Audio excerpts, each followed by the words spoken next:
আসসালামু আলাইকুম ওয়া রাহমাতুল্লাহ। নাদিমস ম্যাথ কেয়ারে সবাইকে স্বাগতম। আজকে আমরা যে টপিকটি নিয়ে আলোচনা করব সেটা হচ্ছে নবম শ্রেণীর ত্রিকোণমিতির সূত্রগুলো নিয়ে আলোচনা করব। নবম শ্রেণীর 9.1 নবম এবং দশম শ্রেণীর ত্রিকোণমিতি 9.1 চ্যাপ্টারের ত্রিকোণমিতির প্রারম্ভে যে সূত্রগুলো আমাদের ক্রাইং নিট, সেই সূত্রগুলো নিয়ে আজকে আলোচনা করব। তো সবাইকে শুভেচ্ছা জানাচ্ছি। তো আসুন শুরু করা যাক।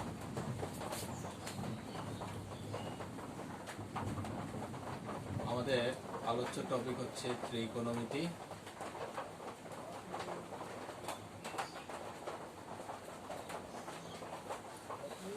এই ত্রিকোণমিতিটা আসলে কি? ত্রিকোণমিতি হচ্ছে গণিতের একটা শাখা। গণিতের অনেকগুলো শাখা বিদ্যমান, তার মধ্যে একটা শাখা হচ্ছে ত্রিকোণমিতি।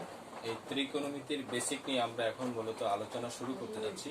তাহলে ত্রিকোণমিতি এই শব্দটার ভিতরে আমরা এট ফার্স্ট যে শব্দটা দেখতে পাচ্ছি সেটা হচ্ছে এই কোণ কথাটা লুকায়িত আছে। তাহলে কোণের পরিমাপ সংক্রান্ত আলোচনা যে শাখার ভিতরে আলোচনা করা হয় সেটা ত্রিকোণমিতির ভিতরে সীমাবদ্ধ আসলে অ্যাকচুয়ালি। তাহলে আমরা ত্রিকোণমিতি মূলত 6টি অনুপাত নিয়ে গঠিত। সেই 6টি অনুপাত কি কি? তাহলে ফার্স্ট অফ অল আমাদেরকে যে জিনিসটা জানতে হবে,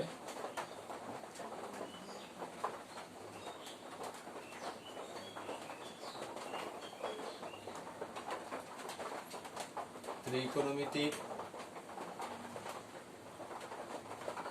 অনুপাত 6টি। এই 6টি অনুপাত কি কি? এক নাম্বার হচ্ছে সাইন, 2 নাম্বার হচ্ছে কস, 3 নাম্বারে হচ্ছে টেন, 4 নাম্বারে হচ্ছে কট, 5 নাম্বার হচ্ছে সেক, 6 নাম্বারে হচ্ছে কোসেক। তাহলে আমরা দেখতে পাচ্ছি ত্রিকোণমিতিক অনুপাত হচ্ছে 6টি। এই 6টি অনুপাতের ভিতরে প্রথম অনুপাত হচ্ছে সাইন, 2 নাম্বার হচ্ছে কস, 3 নাম্বারে টেন, 4 নাম্বারে কট, 5 নাম্বারে সেক, 6 নাম্বারে কোসেক।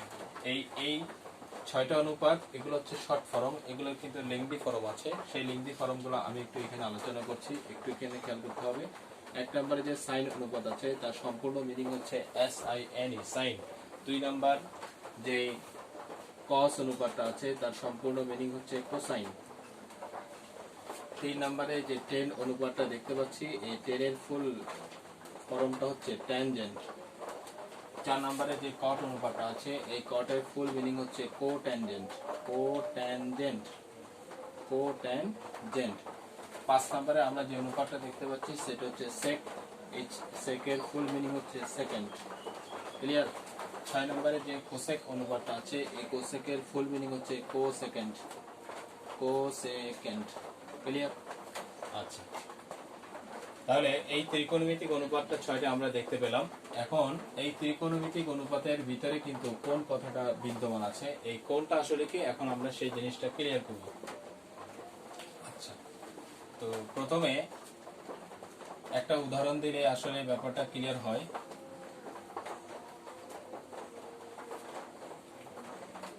তো ত্রিকোণমিতিক অনুপাতের ভিতরে কোণটা আসলে কি হবে সেটা নিয়ে একটু আলোচনা করি। ত্রিকোণমিতিক আলোচনার ভিতরে কোন জিনিসটা আসলে কি, কোনটা হতে পারে, এই যে এই চিহ্নটা যেটা, এটার নাম হচ্ছে থিটা। যে কোনো ইংরেজি লেটার হতে পারে, AB অথবা CD, যে কোনো একটা লেটার হতে পারে, অথবা যে কোনো ডিগ্রি হতে পারে, 0 degree, 30 degree, 45 degree, 60 degree, 90 degree, যে কোনো কিছু হতে পারে। তাহলে এই ত্রিকোণমিতির ভিতরে যে কোণ কথাটা লুকায়িত আছে, এই কোণটা হচ্ছে মূলত এগুলাই। এখন এই কোণটা কোথায় থাকবে? যেমন আমি এখানে একটা আলোচনা করব। তো আলোচনা শুরু করার আগে এই টপিকটা তো আমরা আশা করি সবাই বুঝতে পারছি। এখন পরবর্তী টপিকে আমি চলে যাচ্ছি।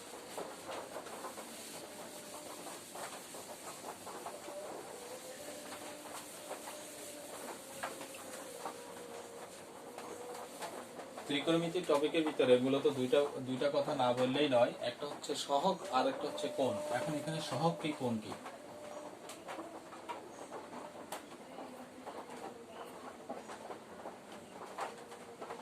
সহগ ত্রিকোণমিতিক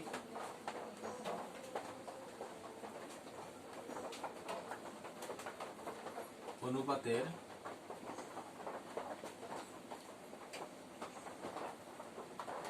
বামে যা থাকবে তা হচ্ছে সহগ। এবার হচ্ছে কোনটা কি আসলে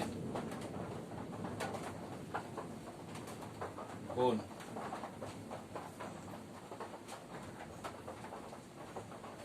ত্রিকোণমিতিক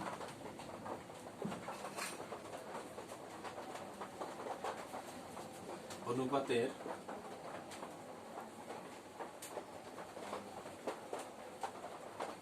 ডানে যা থাকবে তা হচ্ছে কোণ।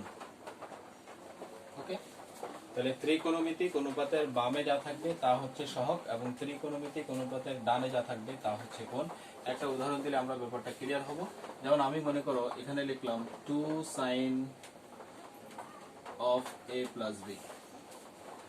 এই রাশিটা থেকে যদি আমাদেরকে প্রশ্ন করা হয় এখানে কোণ কোনটা এবং এখানে সহগ কোনটা, ক্লিয়ার? এখান থেকে যদি আমাদেরকে প্রশ্ন করা হয়, এখানে আমি লিখেছি 2 sin of a plus b। এই 2 sin of a plus b ভিতর থেকে যদি প্রশ্ন করা হয় কোনটা সহগ কোনটা, তাহলে আমরা কিভাবে এটাকে আইডেন্টিফাই করব? আমরা এটাকে আইডেন্টিফাই করার জন্য যদি আমাদের এই টিপসটা জানা থাকে আমরা ইজিলি কিন্তু এখান থেকে বলে ফেলতে পারবো কোনটা সহগ। তাহলে আমরা দেখতে পাচ্ছি এখানে সহগ হচ্ছে ত্রিকোণমিতিক অনুপাতের বামে যা থাকবে তা হচ্ছে সহগ। তাহলে আমাদের ত্রিকোণমিতিক অনুপাত এখানে কোনটা? আমাদের এখানে ত্রিকোণমিতিক অনুপাত হচ্ছে sin। এখানে বামে বিদ্যমান আছে 2 এবং এই অনুপাতটা ডানে বিদ্যমান আছে a plus b, রাইট? তাহলে আমরা জানি ত্রিকোণমিতিক অনুপাতের বামে যা থাকবে তা হচ্ছে সহগ। তাহলে এখানে ত্রিকোণমিতিক অনুপাতের বামে যেহেতু 2 দেখতে পাচ্ছি তাহলে এখানে 2টা হচ্ছে সহগ। আর আমরা ত্রিকোণমিতিক অনুপাতের ডানে দেখতে পাচ্ছি a plus b বিদ্যমান আছে, তাহলে এখানে কোনটা হচ্ছে মূলত a plus b। আচ্ছা, এবার হচ্ছে প্রোনাউন্সিয়েশনের ব্যাপারটা। এই রাশিটার আসলে অ্যাকচুয়াল প্রোনাউন্সিয়েশন আসলে কি হবে সেটা প্রোনাউন্সিয়েট হচ্ছে 2 sin of a plus b। আমরা সচরাচর অনেকেই কিন্তু এটাকে 2 sin a plus b অনেকে কিন্তু বলে থাকি, কিন্তু এটাকে 2 sin a plus b বলা যাবে না, এটাকে বলতে হবে 2 sin of a plus b। Of কেন বলতে হবে? বিকজ এখানে a plus b হচ্ছে একটা এক্সপ্রেশন, আর রাশির ক্ষেত্রে এখানে আমাদেরকে অফ উচ্চারণ করতে হবে। যদি এখানে প্লাস মাইনাস আকারে কোনো কিছু না থাকতো, তাহলে আমরা যদি শুধুমাত্র a থাকতো তাহলে আমরা বলতে পারতাম 2 sin a, অথবা ab থাকলে আমরা ab বলতে পারতাম। কিন্তু এখানে প্লাস মাইনাস থাকলে এটার উচ্চারণ হবে 2 sin of a plus b। যদি মাইনাস থাকে তাহলে 2 sin of a minus b। Clear? তাহলে আমরা আশা করি আমরা সহগ এবং কোণের ব্যাপারটা ক্লিয়ার হলো। এখন আমরা চলে যাচ্ছি সূত্রের ভিতরে।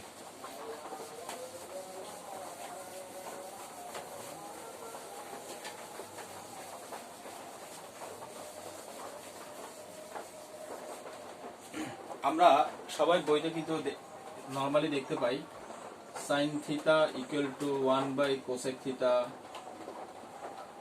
তারপর cos theta equal to 1 by sec theta,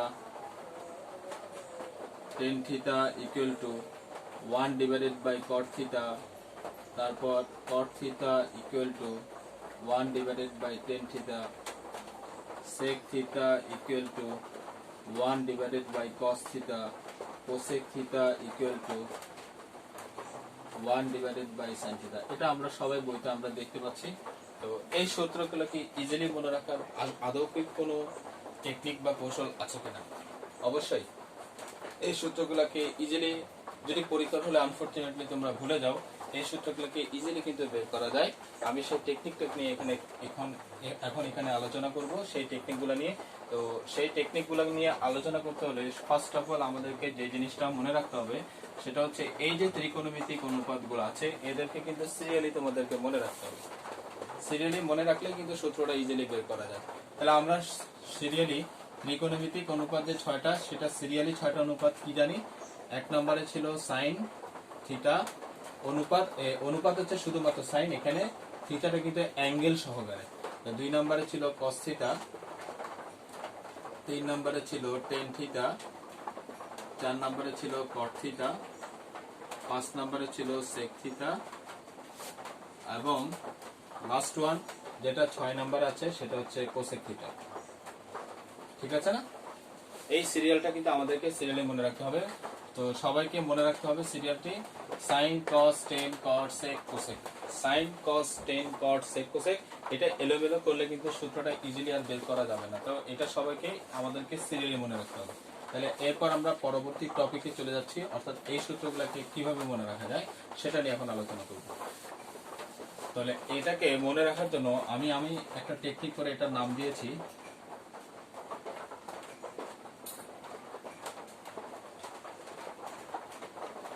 ত্রিকোণমিতির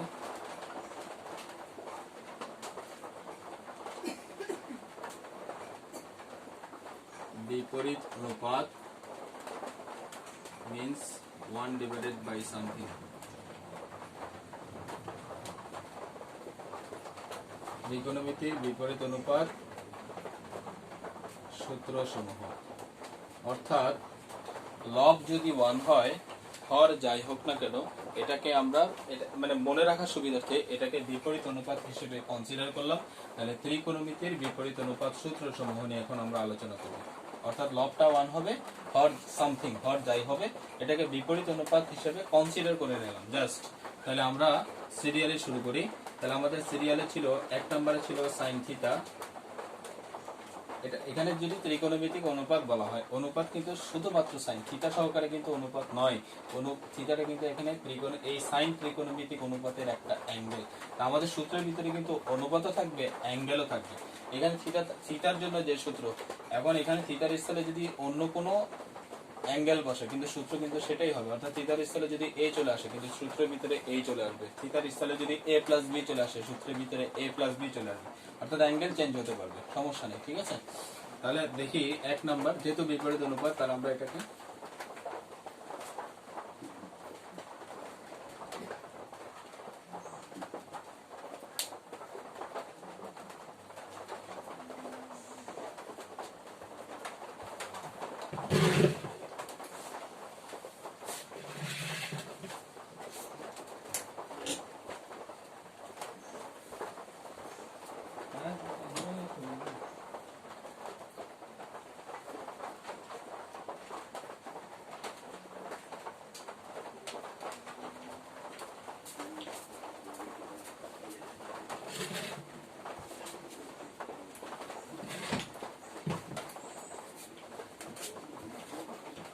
একটু ইলেকট্রিসিটি প্রবলেমের কারণে ক্লাসে ব্রেকিং চলে আসছিল।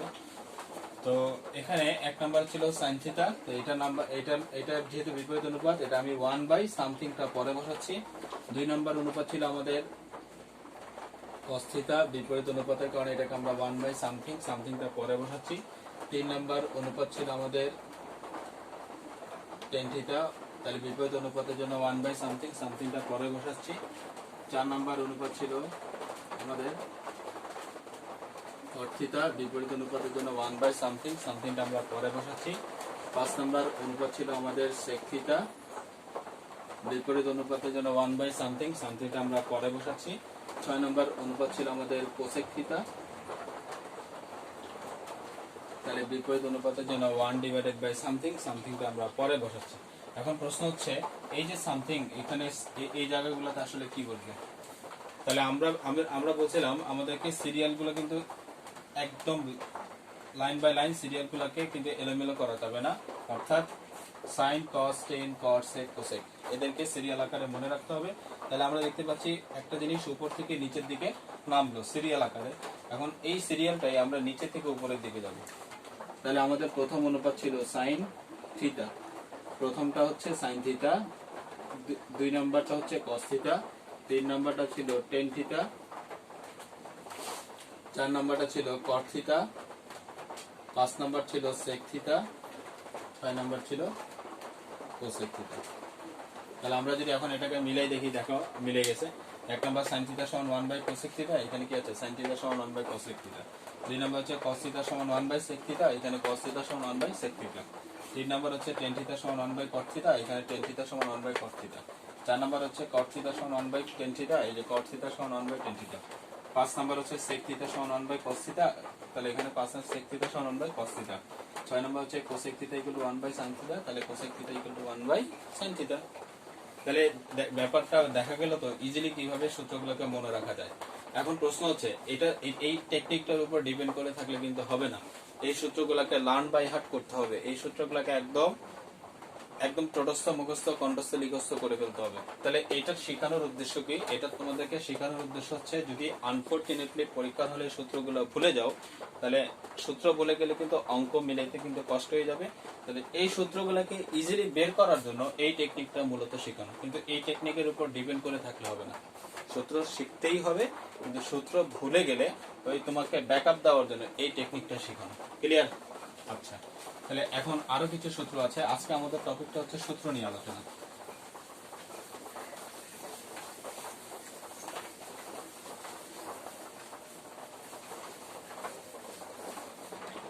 আমরা সবাই জানি tan থিটা সমান sin theta divide by cos theta. এটা কিন্তু মুখস্থ করতে হবে, এটা মুখস্থ করা ছাড়া কোনো উপায় নেই, এটা মনে রাখারও কোনো টেকনিক নেই। তাহলে tan থিটা সমান হচ্ছে sin theta by cos theta, আর cot থিটা সমান হচ্ছে ঠিক এটা উল্টাটা, এটাকে উল্টালে কি হবে cos theta divided by sin theta. তো এটার আসলে কোনো টেকনিক নেই, এটা তোমাদেরকে মুখস্থ রাখতে হবে, ওটাও মুখস্থ করতে হবে, কিন্তু ওটা তোমাকে পরীক্ষা হলে ব্যাকআপ দেওয়ার জন্য আমি টেকনিকটা শেখানো হয়েছে। মানে যদি পরীক্ষা হলে ভুলে যাও তাহলে সূত্রগুলোকে ইজিলি কনফার্ম করে অঙ্কটাকে সঠিকভাবে করার জন্য সেই টেকনিকগুলো শেখানো হয়েছে। আর এটা মনে রাখার আদৌ কোনো কৌশল নেই, এটা মুখস্থ করতে হবে। তবে একটা কৌশল আমি বলতে পারি, যদি tan থিটাটা তোমার মনে থাকে, পরীক্ষা হলে যদি cot থিটা ভুলে যাও তাহলে মনে রাখবা যে tan থিটার উল্টাটা হচ্ছে cot থিটা, অর্থাৎ cos theta by sin theta. Clear? Okay, তাহলে এখন আমরা পরবর্তী সূত্র নিয়ে আলোচনা করব।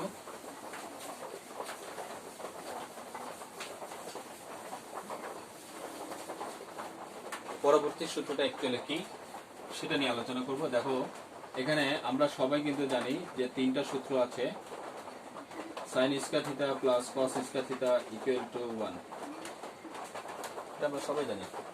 তারপর sec square theta minus tan square theta equal to 1, এই সূত্রটা আমরা সবাই জানি।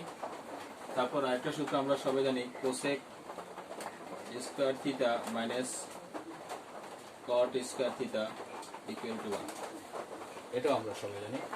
তো এই যে এদেরকে কিন্তু 1 এর সূত্র বলা হয়, এদেরকে কিসের সূত্র বলা হয়, এদেরকে অ্যাকচুয়ালি 1 এর সূত্র বলা হয়। তো এটা মনে রাখার আদৌ কোনো উপায় আছে কিনা, তো এটা আলোচনা করার পূর্বে আমি একটা বেসিক নিয়ে আলোচনা করব, যেটা পরীক্ষার্থীরা প্রায় সময় স্টুডেন্ট শিক্ষার্থীরা ভুল করে থাকে। এই বেসিকটা জানা জরুরি, সেই বেসিকটা নিয়ে একটু আলোচনা করি। যেমন আমরা সবাই নর্মালি কিন্তু জানি 2x whole square, 2x whole square মানে হচ্ছে 2 এর উপর স্কয়ার x এর উপর স্কয়ার, এটা মানে আমরা কি পাচ্ছি 4x স্কয়ার। ক্লিয়ার? আচ্ছা, তাহলে এখন যদি ব্যাপারটা হয় এরকম, sin থিটা হোল স্কয়ার, তাহলে sin থিটা হোল স্কয়ারের জন্য এখানে আমরা দেখতে পাচ্ছি স্কয়ারটা 2 এর উপরে বসেছে, স্কয়ারটা x এর উপর বসেছে। সেই দৃষ্টিকোণ থেকে এই স্কয়ারটা sin এর উপরে বসার কথা এবং থিটার উপরেও বসার কথা ছিল, কিন্তু থিটার উপর কখনোই পাওয়ার বসবে না। এখন যদি প্রশ্ন করা হয় কেন বসবে না, কারণ এখানে সাইনটা হচ্ছে ত্রিকোণমিতিক অনুপাত, থিটাটা হচ্ছে কোণ, কোণের উপর কখনোই পাওয়ার বসে না, সেই পাওয়ারটা যতই হোক। শুধু 2 থাকলে যে বসবে না তা না, পাওয়ার যদি 100 কোটিও হয়, মানে পাওয়ার যাই থাক হোল স্কয়ারের ক্ষেত্রে পাওয়ারটা শুধুমাত্র অনুপাতের উপর বসবে, কিন্তু পাওয়ারটা কখনোই থিটার উপর বসবে না, সেই পাওয়ারটা যাই হোক। ক্লিয়ার? ওকে, তাহলে এই জিনিসটা তো আমরা শিখতে পারছি। তাহলে এখন আমাদেরকে সিরিয়ালি যে অনুপাতগুলো ছিল, তাহলে এই অনুপাতগুলো ছিল sin থিটা, তাহলে এটাকে বর্গ আকারে করলে হবে sin স্কয়ার থিটা। 2 নম্বরে ছিল আমাদের cos থিটা, এটাকে বর্গ আকারে যদি আমরা পড়ি তাহলে cos স্কয়ার থিটা। 3 নম্বর অনুপাত ছিল tan থিটা, এটাকে বর্গ আকারে যদি পড়ি তাহলে হবে tan স্কয়ার থিটা। 4 নম্বর অনুপাত ছিল cot থিটা, এটাকে যদি আমরা বর্গ আকারে পড়ি তাহলে হবে cot স্কয়ার থিটা। 5 নম্বর অনুপাত ছিল sec থিটা, এটাকে বর্গ আকারে যদি আমরা পড়ি তাহলে হবে sec স্কয়ার থিটা। 6 নম্বর অনুপাত ছিল cosec থিটা, এটাকে বর্গ আকারে যদি আমরা পড়ি তাহলে হবে cosec স্কয়ার থিটা। ক্লিয়ার? ওকে, তো এখন এই সূত্রগুলোকে কিভাবে ইজিলি মনে রাখা যায়, আমার কাছে একটা টেকনিক আছে, আমি সেই টেকনিকটা তোমাদের সাথে শেয়ার করছি। তবে শর্ত হচ্ছে টেকনিকের উপর ডিপেন্ড করে থাকলে হবে না, সূত্র শিখতেই হবে। জাস্ট টেকনিকটা শেখানোর উদ্দেশ্য হচ্ছে পরীক্ষা হলে ভুলে গেলে সেটা ব্যাকআপ দেওয়ার জন্য। ক্লিয়ার? ওকে, তাহলে দেখো আমি টেকনিকটা শেয়ার করি। টেকনিক আকারে সেটাকে আমি বলেছি ত্রিকোণমিতির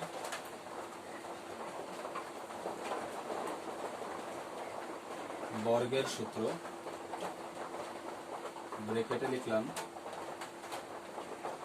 1 এর সূত্র। এটা আমার টেকনিক, আমার নিজস্ব টেকনিক। তাহলে ত্রিকোণমিতির বর্গের সূত্র, ব্র্যাকেটে লিখলাম 1 এর সূত্র। এটা দ্বারা আসলে আমি কি বোঝাতে চাচ্ছি? ত্রিকোণমিতির বর্গের সূত্র এই কথাটা দ্বারা বোঝানো হচ্ছে, অর্থাৎ আমার এখানে যে সূত্রগুলো অ্যাপ্লাই হবে প্রত্যেকটা সূত্রে যেই অনুপাতে ইউজ করবো না কেন প্রত্যেকটা অনুপাতের সাথে স্কোয়ার থাকবে। তো এই স্কোয়ারের জন্য সেটাকে বর্গের সূত্র বলেছি। আর 1 এর সূত্র মানে হচ্ছে যে ডান পক্ষে 1 থাকবে, ডান পক্ষে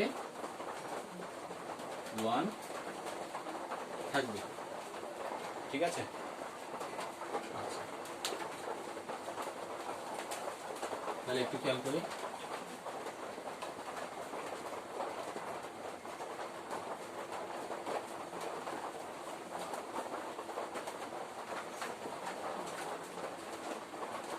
তাহলে এই যে ডান পক্ষে 1 আছে কিনা, ডান পক্ষে 1 থাকবে, তারপর ডান পক্ষে 1 থাকবে,